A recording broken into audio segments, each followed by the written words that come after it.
Hello friends, welcome to stories of Sheril. ഇന്ന് നമ്മൾ ഉണ്ടാക്കാൻ പോകുന്നത് അടിപൊളിയായിട്ടുള്ള മലബാർ സ്പെഷ്യൽ ചട്ടിപ്പത്തിരിയാണ്. അതിനാദ്യം നമുക്ക് വേണ്ടത് കുറച്ച് മൈദയാണ്. നമ്മൾ മൈദ എടുത്ത് നന്നായി പത്തിരിക്ക് കുഴയ്ക്കുന്ന പോലെ നൈസായിട്ട് വേണം നമ്മൾ കുഴച്ച് പരത്തി എടുക്കാനായിട്ട്.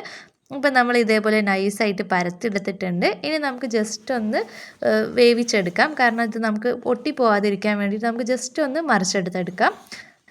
ഇനി നമുക്ക് പൊരിച്ചെടുക്കാനായിട്ട് കുറച്ച് കിസ്മിസ് ആവശ്യമായിട്ടുണ്ട്. അത് നമ്മൾ നല്ല മിൽമയുടെ നെയ്യിലാണ് നമ്മൾ തയ്യാറാക്കിയെടുക്കുന്നത്. കുറച്ച് അണ്ടിപ്പരിപ്പും കൂടി വേണം.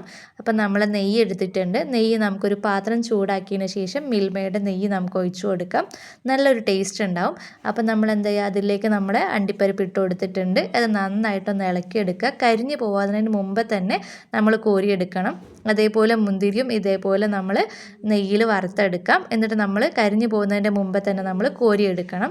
ശ്രദ്ധിക്കണം, ചെറിയ ചൂടിൽ മാത്രമേ ഇടാൻ പാടുള്ളൂ. അപ്പം നമ്മൾ എടുത്ത് വെച്ചിരിക്കുന്ന മുന്തിരിയും അണ്ടിപ്പരിപ്പും നമുക്ക് മാറ്റി വെക്കാം.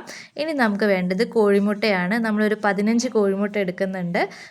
ഈ കോഴിമുട്ട നമ്മൾ മിക്സിയിൽ ജാറിലേക്ക് ഇട്ടിട്ട് കുറച്ച് പഞ്ചസാരയും കൂട്ടിയിട്ട് അടിച്ചെടുക്കുക. എന്നിട്ട് നമുക്ക് ഗ്യാസ് ഓൺ ചെയ്തതിന് ശേഷം ഒരു ഫ്രൈ പാൻ വെച്ചിട്ട് അതിലേക്ക് ഒഴിച്ചു കൊടുക്കാവുന്നതാണ്. എന്നിട്ട് നമ്മൾ നന്നായിട്ട് ഇളക്കി കൊടുക്കുക. അത് നമ്മൾ ചെറിയ ചൂടിലിട്ടിട്ട് നന്നായിട്ട് ഇളക്കി കൊടുക്കണം. ഒരു കോഴിമുട്ട ചെറിയ നമ്മുടെ പൊരിച്ചതിന് ശേഷം ഒരു ഉപ്പേരി പരുവാകുന്ന വരെ നമ്മളിങ്ങനെ ഇളക്കി കൊടുക്കുക. ഏകദേശം ഇതേപോലെ ആയിട്ട് വരും. എന്നിട്ട് നമ്മൾ എടുത്തിട്ട് വേറെ മാറ്റി വെക്കാവുന്നതാണ്. അപ്പം നമ്മളിത് അതിൻ്റെ മുകളിൽ ഇങ്ങനെ ഓരോ ലെയറിലും ഇട്ട് കൊടുക്കാൻ വേണ്ടിയിട്ടാണിത്. പിന്നെ നമ്മൾ നേരത്തെ തയ്യാറാക്കി വെച്ചിരിക്കുന്നതിൽ കോഴിമുട്ട കുറച്ച് എടുത്ത് വെക്കണം. നമുക്കതിൻ്റെ ഉള്ളിൽ ഒഴിച്ചു കൊടുക്കാനാണ്. അപ്പം നമ്മൾ ആദ്യം അതിൻ്റെ ഒരു മൈദയുടെ ഒരു പ്ലെയിൻ ആയിട്ടുള്ള പത്തിരി വെച്ച് കൊടുക്കുക. പിന്നെ അതിലേക്ക് നമ്മൾ തയ്യാറാക്കി വെച്ചിരിക്കുന്ന കോഴിമുട്ടയുടെ ആ ഉപ്പേരി മോഡലുള്ള അത് ഇട്ട് കൊടുക്കുക. അണ്ടിപ്പരിപ്പ്, മുന്തിരി ഒക്കെ ഇട്ട് കൊടുക്കുക. പിന്നെ നമ്മൾ ആ ഒഴിച്ച് വെച്ചിരിക്കുന്ന വെള്ളം അതിൻ്റെ മുകളിൽ കുറച്ച് ഒഴിച്ച് കൊടുക്കുക. അടുത്ത ലെയർ വെക്കുക. ഇതേപോലെ തന്നെ വീണ്ടും റിപ്പീറ്റ് ചെയ്യുക. അങ്ങനെ നമുക്കൊരു 8-9 ലെയർ വരെ നമുക്ക് വെച്ച് കൊടുക്കാവുന്നതാണ്. അപ്പോൾ നമ്മൾ ഓരോ ലെയറിലും ഇതേപോലെ കോഴിമുട്ടയുടെ ഉപ്പേരി വെച്ച് കൊടുക്കുക. പിന്നെ അതിന് ശേഷം അണ്ടിപ്പരിപ്പ്, മുന്തിരിയൊക്കെ ഇട്ട് കൊടുക്കുക. പിന്നെ അതിൻ്റെ മുകളിൽ കിസ്മിസ് ഇട്ട് കൊടുക്കുക. അങ്ങനെ നമ്മൾ ലെയർ ഇങ്ങനെ കംപ്ലീറ്റ് ചെയ്തിട്ട് വരിക.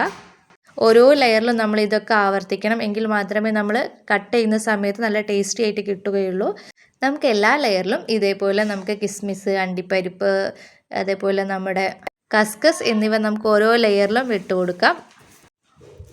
അപ്പം നല്ല ടേസ്റ്റി ആയിട്ടുള്ള നമ്മുടെ ചട്ടിപ്പത്തിരി റെഡി ആയിട്ടുണ്ട്. നമുക്കിത് അടുപ്പിലൊന്ന് വേവിച്ചെടുക്കാവുന്നതാണ്. അതിൻ്റെ മുകളിൽ നമ്മൾ കുറച്ച് നെയ്യ് ഒഴിച്ചു കൊടുക്കണം, ഒരു ഫ്ലേവറിന് വേണ്ടിയിട്ട്.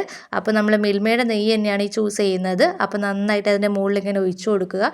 അപ്പോൾ നല്ലൊരു ടേസ്റ്റ് വരും. ഇത് വെന്ത് വരുമ്പോൾ നല്ലൊരു ടേസ്റ്റ് ഉണ്ടാവും, നല്ലൊരു സ്മെല്ലും ഉണ്ടാവും നമുക്ക്. അതേപോലെ നമ്മൾ ഫില്ലായിട്ട് വേണം ഇട്ട് കൊടുക്കാനായിട്ട്. അപ്പോഴാണ് നമുക്ക് മുറിക്കുമ്പോൾ എല്ലാ സൈഡിൽ നിന്നും നമുക്ക് കിട്ടുകയുള്ളൂ, അണ്ടിപ്പരിപ്പും മുന്തിരിയൊക്കെ. അപ്പോൾ നമ്മൾ ഒരു 20 മിനിറ്റ് വേവിച്ചതിന് ശേഷമുള്ള നമ്മുടെ ചട്ടിപ്പത്തിരി ഇതാ റെഡി ആയിരിക്കുകയാണ്. എല്ലാവർക്കും ഇഷ്ടപ്പെടുന്നതാണ്. അപ്പോൾ എല്ലാവരും ചാനൽ സബ്സ്ക്രൈബ് ചെയ്ത് സപ്പോർട്ട് ചെയ്യുക. ഗായ്സ്, നമ്മുടെ ചട്ടിപ്പത്തിരി ഉണ്ടാക്കിയതിന് ശേഷമുള്ള അവസാനത്തെ ഒരവസ്ഥയാണിത് ഗായ്സ്. കുറേ പാത്രങ്ങൾ കഴുകാനായിട്ടുണ്ട്. അപ്പോൾ നിങ്ങൾ എല്ലാവരും ഒന്ന് സപ്പോർട്ട് ചെയ്യുക, സബ്സ്ക്രൈബ് ചെയ്യുക. Thank you all.